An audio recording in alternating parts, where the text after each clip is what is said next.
ஒரு நண்பர் ஒரு பெரிய பணக்காரர், வில்லியனூர் பக்கம் கரும்பாலை, அங்கே ஒரு உபன்யாசத்துக்கு போயிருந்தேன். அப்போது என்னுடைய பேச்சு நல்லா இருக்குன்னு பாராட்டிட்டு அதை ஆர்கனைஸ் பண்ணவர் சொன்னார், சார் உங்களுக்கு வேறு எதுவும் கிடைக்குதோ இல்லையோ, ராமன் பேரையும் கிருஷ்ணன் பேரையும் சொன்ன வாய்க்கு சாப்பாடு கிடைக்காம போகாது சார். நான் சொல்கிறேன், எழுதி வச்சுக்கோங்க. சாகிற வரைக்கும் எனக்கு சோறு கிடைக்கல, தண்ணி கிடைக்கலங்கிற கஷ்டம் உங்களுக்கு மட்டும் வராது, எங்களுக்கு வரலாம், உங்களுக்கு வராது. அது உண்மை. மனுஷனுக்கு கூட்டி கழித்து பார்த்தா வாழ்க்கையில் என்னங்க மிஞ்சுது? நீங்கள் உடுத்துகிற துணி கூட உங்கள் உடம்புல போய் ஒட்டுறதில்லை, அவுத்து போட்டுருவோம்.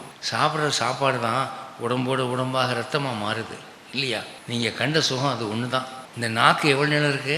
ஒரு 6 அங்குல நீளம் இருக்குது. அந்த 6 அங்குல நீளம் உள்ள நாக்கில் இருக்கக்கூடிய சுவை அரும்புகள் என்ன வேலை பண்ணுது? சுட சுட வாழைக்காய் பஜ்ஜி கொண்டு வந்து வச்சா அதை எடுத்து பிச்சு சட்னி வச்சு அப்படிங்க. அப்போ சில பேர் குறைப்பட்டுக்கிறாங்க. சுவை உணரக்கூடிய அரும்புகளை 6 அங்குலம் மட்டும் வைத்தான் ஆண்டவன். உள்ளுக்குள்ளே பூரா வச்சிருக்கப்படாதா?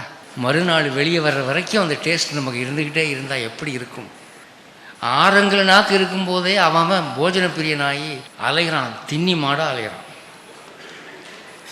உள்ளுக்குள்ளே பூரா நாக்காக இருந்துட்டா என்ன ஆகுறது சொல்லுங்கள்?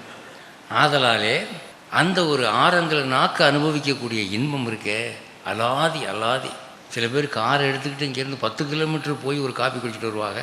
அந்த கடையில் தான் காப்பி ரொம்ப நல்லா இருக்குது அப்படின்னு. அந்த நாக்கு பண்ணுற வேலை அவங்க டிஸ்டன்ஸ் எல்லாம் மறக்க வைக்குது.